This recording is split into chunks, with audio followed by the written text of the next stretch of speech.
नमस्कार, मैं गालिब सिद्दीकी। आप देख रहे हैं एवीएन न्यूज़ चैनल।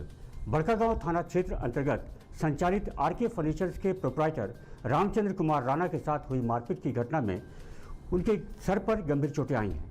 उनका इलाज हजारीबाग मेडिकल कॉलेज अस्पताल में चल रहा है। इस संबंध में रामचंद्र कुमार राणा ने बताया कि बड़कागांव के ही रहने वाले कुलेश्वर साव ने उनके साथ मारपीट की और इस घटना को अंजाम दिया। अपनी दुकान पर थे, उसी समय कुलेश्वर साव वहां आधम के और उनके साथ गाली गलौज करते हुए मारपीट करने लगे। इसी क्रम में उनके दुकान में रखे हुए ड्रिल मशीन के द्वारा उनके सर पर हमला कर दिया गया, जिससे वे गंभीर रूप से घायल हो गए।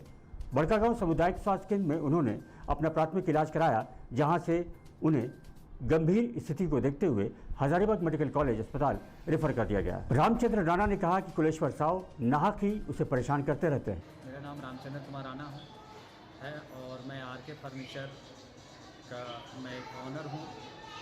विगत आज से 2 महीना पहले सेंचुरी का प्लाई श्री कुलेश्वर साव जी ने रांची के दुकान के द्वारा मंगवाया गया था। हम एक सब डीलर हूँ और उस प्लाई को उन्होंने गलत तरीक़ा से काटा था, उसको डुप्लीकेट साबित किया था। उन्होंने वो भी साबित नहीं करते हुए फिर उन्होंने कहा किया कि हमसे उसमें पैसा मांगने का एक डिमांड किया। हमने बोले भैया कि आप माल मेरे को वापस करेंगे तभी पैसा आपको वापस होगा, हम गलत तरीके से पैसा नहीं दे सकते हैं, या तो प्लाई मेरी वापस कर दीजिए। उन्होंने ऐसा नहीं काम किए। कुछ दिन के बाद फिर बीतने के बाद में मुझसे गाली गुप्ता करते रहे। और मैं पूर्व में जब बैंक में एक IDBI बैंक में खाता चलाता हूँ, उसमें एक CC लिया था, तो रिन्यूअल के समय में इन्होंने इन्हीं का मकान में पहले मैं पूर्व में रहता था, तो उस समय गारंटर के रूप में हम खोज रहा था दूसरे आदमी को। इन्होंने बोला कि रामचंद्र मैं खुद का हूँ, मैं अपने स्वेच्छा से बन जाता हूँ। और इन्होंने बंद कर करके आज हमको 1 महीना से पूरा फोर्स किया हुआ है कि जो बैंक का पैसा है वो मुझे पैसा चाहिए, और वो बार बार मेरे को पैसा मांग रहा है। हम बोले कि बैंक का जो लोन लिए हैं वो बैंक को हमको देना है, आप गारंटर बने हुए हैं, हम दूसरा बैंक से लोन लेंगे, उसके बाद में पुनः हम आपको गारंटर को हटा देंगे। और वो मैंने काम कर दिया था। मैंने झारखंड ग्रामीण बैंक में आज से 5 दिन पहले मैंने खाता को अकाउंट भी खुलवा लिया था। उसके बावजूद भी आज 4 दिन से ज़्यादा फोर्स में आ करके दुकान के सामने उनके थाने में आपने आवेदन दिया? हाँ, मैं थाने में भी आवेदन दिया हूँ। आवेदन में क्या था? आवेदन में यही दिया था कि देखिए कि मैं श्री कुलेश्वर साव द्वारा बार बार मुझे प्रताड़ित किया जा रहा है, मारपीट किया जा रहा है, जान से मारने की धमकी दिया जा रहा है, ठीक है। तो थाना में भी एक्सेप्ट लिया गया है कि ठीक है आपको। उसके बावजूद में उन्होंने अपना कानूनी प्रक्रिया कर रहे थे। इसी बीच में फिर अचानक उन्होंने आज शुक्रवार की रात शाम को कुछ समय 7 बजे मेरे पिताजी को पहले गाली गुप्ता किए थे। पिताजी मेरे को बताया कि रामचंद्र कौन सा पैसा है, वो तुमको गाली गुप्ता कर रहा था। फिर मैंने बोला उतर के आए, तो वो दुकान से जैसे ही पहुंचा अपने मेरे दुकान पास, हम बोले भैया क्यों गाली गुप्ता कर रहे हैं, बैंक का पैसा लिए हैं, बैंक से हम दे देंगे, बैंक का कर्जा मैं लिया तो बैंक को मेरे को लेन देन करना है, आपसे इसमें कोई ताल्लुकात नहीं है।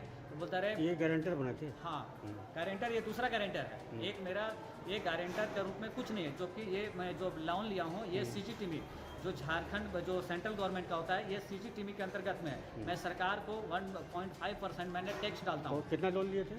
9.5 लाख रुपया, ठीक है ना, दुकान के लिए? दुकान के लिए वो CC अकाउंट है, वो 9.5 लाख रुपये वो CGTMI के अंतर्गत में वो सरकार के पैसा पे करता है। ये गारंटर का कोई रोल नहीं, लेकिन बैंक में किसी कारण से वो लोन में बन गए, जबकि उनका कोई भूमिका नहीं है, कोई अहम नहीं है, उनकी कोई ताल्लुकात नहीं है कि हम बैंक को अगर पैसा ना देंगे तो मेरे सरकार को पैसा गाइडलाइंस के मेरे को जो दुकान का मॉर्गेज है फिर भी वो ले लेंगे, गारंटर को नहीं लेंगे, जो CGTMI के अंतर्गत में है। अगर मैं डायरेक्ट लोन लेता, अगर उनके अंतर्गत में डायरेक्ट अगर गारंटर बनाता तो उनका उसमें प्रभाव था और उस पर प्रभाव किया जाता है। उन्होंने ऐसा नहीं काम कर करके और आ कर करके शराब पी करके कुछ आदमी को लेकर करके आकर के डायरेक्ट मेरे दुकान में अवार किए हैं और कलर पकड़ करके मार पीट करना चालू कर दिए। उसी बीच में मेरा ड्रिल मशीन जो टूल मशीन होता है काम करने वाला, जो मैं एक बेड फिट करवा रहा था स्टाफ के माध्यम से, उसी मशीन से उठाया और मेरे को कपार में मार दिया, जो कपार में मेरा फट गया, जिसमें मैं बदहोश हो गया। उसको मुझे कुछ दिखाई नहीं पड़ने लगा। फिर इसी बीच में उन्होंने कहा किया कि थाना में जा करके वही आगे जा करके एक तो मारपीट भी किया, एक तरह से गंदा हरकत भी किया। उसके बाद थाना में जा करके बोलता है कि मुझे 50,000 रुपया और मेरा गला का चैन ATM लूटा गया है, जबकि ये सब चीज़ अगर हमने लूटे होंगे तो ये CCTV के में कैद है। बैंक वहाँ IDBI बैंक है, उसका CC फुटेज में कैद है। मेरा CC फुटेज को बंद कर दिया गया है। अब कौन बंद किया, कैसे बंद किया गया है, मेरा CC फुटेज उस दिन का काम 7 बजे से काम नहीं कर रहा है।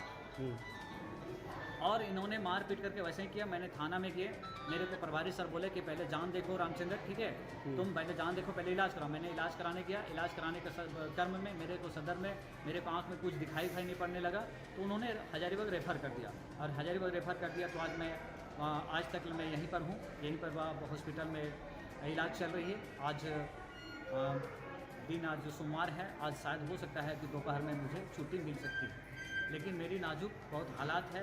जैसे कपार में जो लगा हुआ है, अभी रिपोर्ट आने के बाद में आपको पता ही चल जाएगा कि रिपोर्ट में किस चीज़ से मारा था आपको? ये ड्रिल मशीन से मारा गया है। कहाँ पर दिखाइए, आए कहाँ पर है? ये दुकान में, ये देखिए, ये मेरे पास यहाँ पे ये सिर पे पूरा मारा हुआ है, ठीक है ना सर। ये पूरा फट गया था पूरा, और मैं ऐसा हवास में था कि इसकी मैं कुछ देख नहीं सकता हूँ। मेरे भाई को भी मार पीट गया, और इनकी सबसे पहली आदत है कि इन्होंने बार बार जा करके इनको एक बार फिर पूर्व में जो किए थे, जो मैं सीसी फुटेज मैं टीवी के माध्यम से मैंने चैनल में दिखाया हूँ कि इनको इतना हिम्मत है कि दुकान में जा करके डायरेक्ट थप्पड़ चलाना, फाइट चलाना, ये आपको सबूत के साथ में आपको है।